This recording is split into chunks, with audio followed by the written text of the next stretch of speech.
Kami dari kelompok 9 akan mempresentasikan mengenai pendelegasian kewenangan pemegang saham kepada Dewan Direksi. Sebelumnya, anggota kelompok kami yaitu Fadila Ifitarohma dengan NIM akhir 343, Hana Fitri Agustin dengan NIM akhir 375, dan Amalia Anggi Roseta Dewi dengan NIM akhir 400.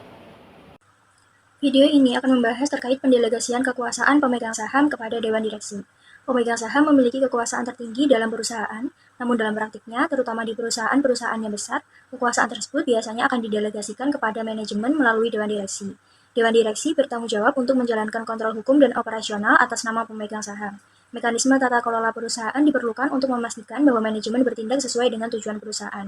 Terdapat 5 tanggung jawab utama yang harus dijalankan oleh Dewan Direksi, yaitu menyelaraskan kepentingan manajemen dan pemegang saham, menjamin keadilan informasi keuangan, membantu menetapkan arah strategis perusahaan, menjaga reputasi perusahaan, dan memastikan kepatuhan terhadap nilai-nilai sosial fundamental. Yang pertama yaitu respecting shareholder interest. Pemegang saham memiliki harapan bahwa perusahaan dapat dikelola dengan tujuan untuk mencapai suatu nilai. Oleh karena itu, Dewan Direksi harus bertanggung jawab untuk memastikan bahwa manajer membuat kebijakan dan keputusan sesuai dengan tujuan tersebut. Namun, ketika lokasi pemegang sahamnya tersebar, maka pengawasan secara langsung terhadap manajemen itu menjadi sulit. Oleh karena itu, Dewan Direksi di sini akan berperan dalam mengontrol dan memantau kinerja manajerial melalui memilih eksekutif perusahaan, menentukan sistem kompensasi dan insentif bagi manajer, serta menyelesaikan konflik dalam tim eksekutif.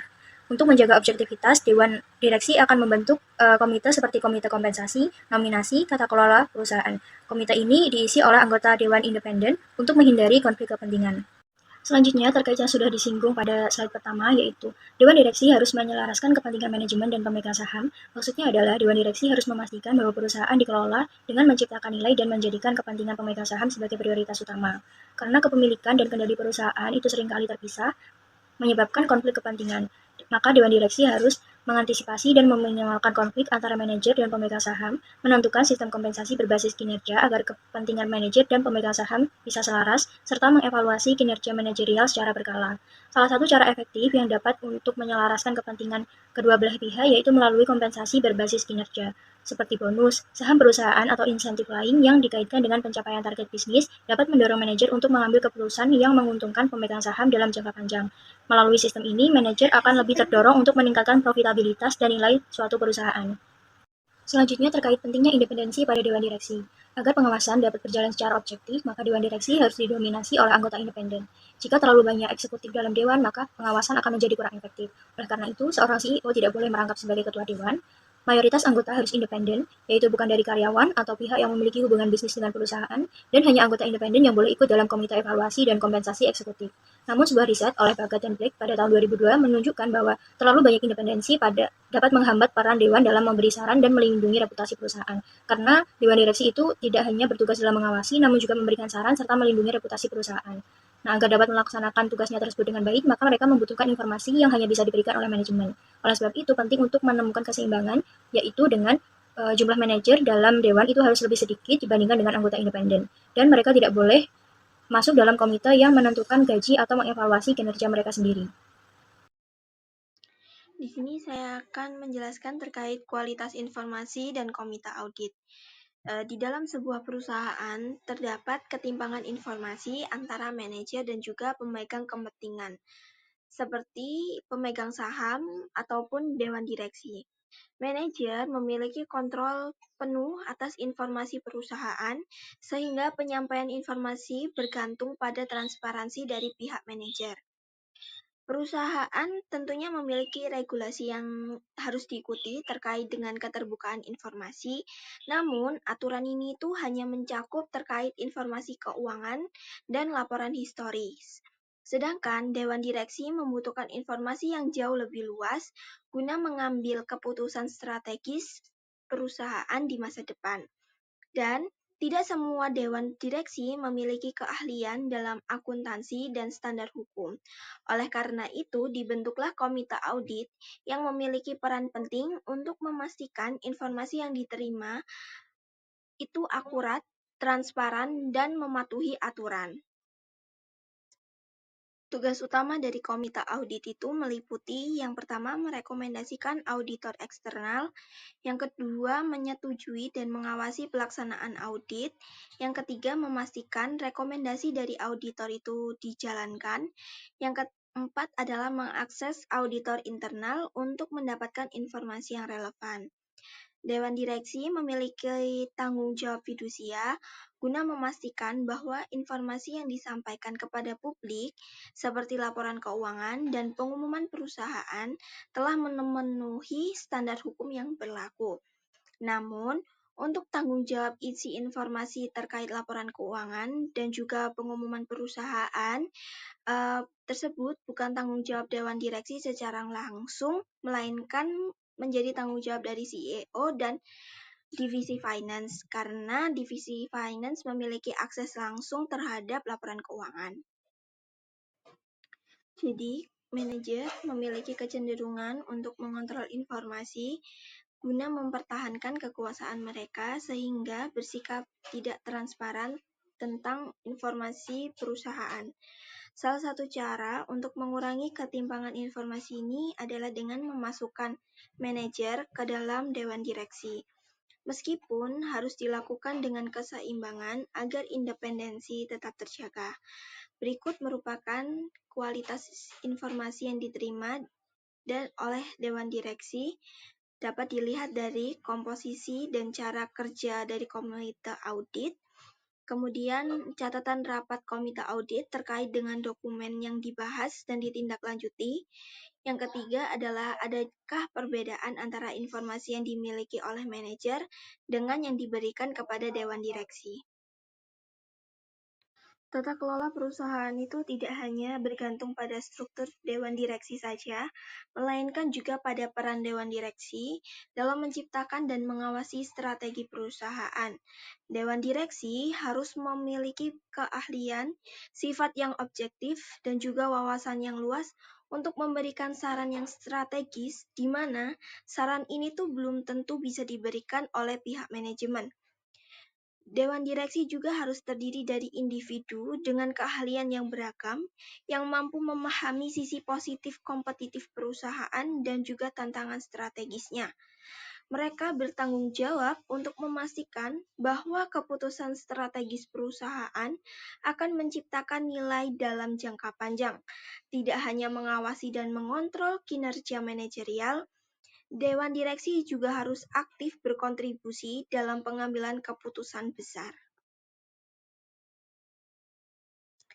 Agar berjalan secara efektif, Dewan Direksi harus memiliki sifat legitimasi atau berkomitmen pada kepentingan pemegang saham, dan juga kredibilitas atau kompetensi serta pemahaman terkait industri dan perusahaan. Dewan Direksi juga harus memiliki waktu dan juga kesiapan untuk menghadiri rapat, memahami isu strategis, serta terlibat langsung dalam diskusi yang mendalam. Berikut adalah 3 indikator utama kualitas tata kelola strategis perusahaan yang meliputi. Yang pertama adalah keahlian dan pengalaman dari anggota Dewan Direksi. Yang kedua, legitimasi, kredibilitas, dan ketersediaan waktu dari anggota direksi. Dan yang ketiga adalah agenda dan efektivitas rapat Dewan Direksi. Reputasi perusahaan sangat berpengaruh terhadap kesuksesan dan keberlangsungan perusahaan, terutama dalam hubungannya dengan karyawan, pelanggan, pemasok, dan masyarakat. Persepsi positif terhadap perusahaan dapat menjadi keunggulan kompetitif, menarik karyawan terbaik, serta meningkatkan penjualan dan kemitraan strategis. Menurut penelitian Parowah tahun 2003, reputasi perusahaan semakin penting dibandingkan sebelumnya. Reputasi yang baik dapat memberikan berbagai manfaat seperti meningkatkan penjualan, memudahkan kerjasama strategis, serta membantu perusahaan dalam menarik dan mempertahankan karyawan yang berbakat. Reputasi bukan sekedar urusan hubungan masyarakat, tetapi dibangun melalui sikap yang bertanggung jawab dan penghormatan terhadap semua pihak yang terlibat. Kepemimpinan yang baik harus menjadi contoh dalam menjaga reputasi perusahaan. Reputasi perusahaan yang baik memberikan keunggulan kompetitif dan dianggap sebagai aset berharga yang harus dibangun dengan investasi yang tepat. Sebagai pengambil keputusan tertinggi, Dewan Direksi bertanggung jawab untuk menjaga reputasi perusahaan dan memastikan manajer bertindak dengan sikap yang bisa menumbuhkan kepercayaan. Oleh karena itu, standar nomor 7 menetapkan bahwa Dewan Direksi harus menjaga reputasi perusahaan dan memastikan bahwa para manajer bertindak dengan cara yang sesuai untuk mempertahankan kepercayaan tersebut. Kemudian nilai perusahaan tidak hanya ditentukan oleh kinerja keuangan, tetapi juga oleh persepsi investor, pasar, dan masyarakat yang seringkali dipengaruhi oleh tindakan perusahaan di masa lalu. Persepsi ini dapat mempengaruhi keputusan konsumen, karyawan, dan mitra bisnis serta berdampak pada penjualan dan pendanaan. Selain itu, media memiliki peran besar dalam membentuk opini publik tentang perusahaan. Dengan kemajuan teknologi dan internet, reputasi perusahaan menjadi semakin rentan terhadap perubahan opini dalam masyarakat. Untuk menilai reputasi perusahaan, seorang analisis tidak bisa hanya mengandalkan pendapat internal dari manajer. Sebaliknya, penilaian harus didasarkan pada informasi langsung dari berbagai pemangku kepentingan, yaitu seperti karyawan, pelanggan, pemasok, serta pemimpin sosial dan ekonomi. Hal ini penting agar analisis lebih objektif dan mencerminkan pandangan luas tentang reputasi perusahaan di mata masyarakat. Tantangan terbesar yang dihadapi perusahaan saat ini yaitu mendapatkan kembali kepercayaan masyarakat dan pasar keuangan. Untuk itu, perusahaan harus bertindak dengan transparansi, keadilan, dan integritas yang selaras dengan nilai-nilai dasar yang dianut oleh masyarakat. Dalam hal moral dan etika, contoh harus dimulai dari puncak kepemimpinan, yaitu Dewan Direksi menetapkan standar perilaku bagi seluruh organisasi. Penghormatan terhadap nilai-nilai sosial dasar harus menjadi bagian dari budaya perusahaan.